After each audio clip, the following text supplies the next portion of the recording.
Alrighty folks, today we got another bad boy in the building, and this time it is the Viltrox 17mm F1.7 Air series lens for the Fujifilm X mount. And I gotta give Viltrox their flowers, man, because they've been killing it lately with their lens releases.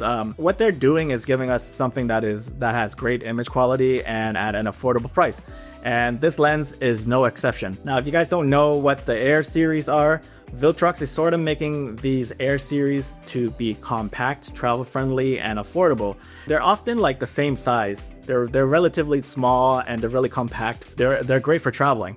I've tried their Viltrox 25mm f1.7, their 35mm f1.7, their 56mm f1.7, and now their latest Air release, the 15mm f1.7. Now, the 15mm in full frame equivalent is around 22.5 millimeters, so it is a wider focal length. If you guys are familiar with the Air series, you guys will feel right at home with this lens because the build quality is consistent like any other Air series before. It's all black. It doesn't have an aperture dial. They have a USB-C port at the back of the lens. For firmware updates, this lens is 180 grams, so it's quite light, and it has a 58mm filter thread. It is an f1.7 wide-angle lens, so this is great for astrophotography, travel photography, landscape photography, even vlogging if you guys need something a little bit wide for your vlogging needs. For a focal length like this, I would use it to take on my travels because it's so light, it doesn't take up much space in my bag. This lens also has a minimum focusing distance of 23 centimeters, which is not bad. The Fujifilm XF 16mm f1.4, they can get close to like 15 centimeters, so that thing gets in real close, but the Viltrox is a close second. The only thing that I don't like about these lenses is that it's not weather sealed, but again, for the price, you can't get everything. What this lens lacks in weather sealing, they make up for in image quality. And again, this is consistent with all their Air series so far. There hasn't been one miss from these lenses yet. This lens is sharp. At f1.7, I found the center sharpness to be great. Even at f1.7, combined with its minimum focusing distance, you do get some decent background blur. I was kind of surprised. The bokeh buzz looks good at f1.7. Stopping it down, and this lens performs very well and gets sharper. When it comes to chromatic aberration, I didn't find that much, especially shooting on my Fujifilm X-S20. I tried shooting in contrasty scenes and I couldn't find any, and it's well controlled. Now, this lens does suffer from flares when the light hits the lens on a certain angles. Now, this is similar to the 56mm f1.7 flares that I found. Sometimes it will like give you this like orange to like sun leak or whatever it is. And in some instances, I do find that the flares does enhance the photo a little bit better. I will say this though, the sun stars on this lens, not as pretty. I find it to be distracting. When it comes to the autofocusing, I find that this lens performs consistent like the other Air series lens in this lineup. It's quick and snappy. However, your mileage may vary if you're on a different camera system. I shoot everything on the Fujifilm X-S20 with the latest X-Trans processor, and it's decent enough. And I believe if you're operating on a Sony camera, the autofocusing should be a lot better.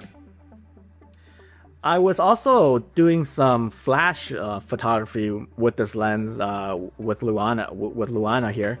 I think the focal length, being a 22.5mm full frame equivalent, lends itself to like a wider portraits, environmental portraits. We did a quick shoot in the mall parking lot, and I have to say I really love the results because I don't often shoot portraits this wide. The widest that I go is like a 23mm. That is like, you know, the 35mm full frame equivalent. Using this and trying to capture more of the background was pretty fun and challenging. Found that this lens works well when there's lots of room to play with.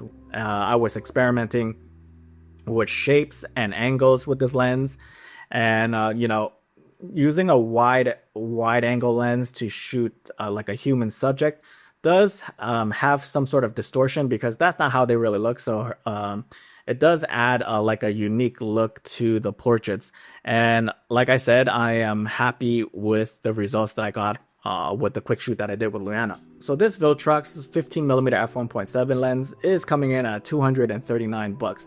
And if you look at what's around this focal length, you got the XF 16mm F1.4, a great lens, but it's expensive and it's $1,000, and it's also old. It has old autofocusing motors, and it feels clunky at times.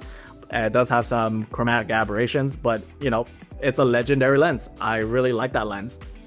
But again, it's $1,000. There's also the XF 16mm F2.8 lens, and although it's weather sealed, it's also $450 and it's an f2.8. There's also the Sigma 16mm f1.4. That one is a bit chunkier, and it's probably the biggest lens.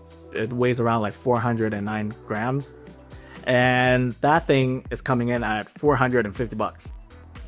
So again, I think this Viltrox comes in at a very sweet spot for the people that, you know, value compact size, great image quality, fast aperture lens. And again, it's all coming in at $240, which is crazy. Now, I'm very impressed with this lens. I shouldn't be surprised anymore because the past Air series lens that has been released has all been great performers. Third-party lenses are getting so good nowadays. You don't really need to shoot with native lenses unless you need, you know, the faster autofocusing. But even on like a Fuji camera, you're not taking advantage of that autofocusing from the native lenses with the linear motors, because I've tested it out the autofocusing and it sucks. It's not as reliable as something like a Sony camera. So you're going to miss shots and you're not going to see the benefits of, you know, owning a native lens. Now, this is why I truly love companies like Viltrox. They are providing consumers with an alternative, something that is more affordable than what Fuji has to offer. The f1.4 and the f2 lenses from Fuji are, you know, quite expensive. Some of those lenses are older as well. What Viltrox is offering is a modern take lens at an affordable price, and I'm here for it. If you're interested in this lens, links are down in the description below. By using my affiliate links, you are supporting the channel and it allows me to create more gear reviews like this one for you guys. So for that, I appreciate you guys. But yeah, what are your thoughts on this lens? Let me know down in the comment section below, and consider subscribing to my channel for more content like this. And thanks so much.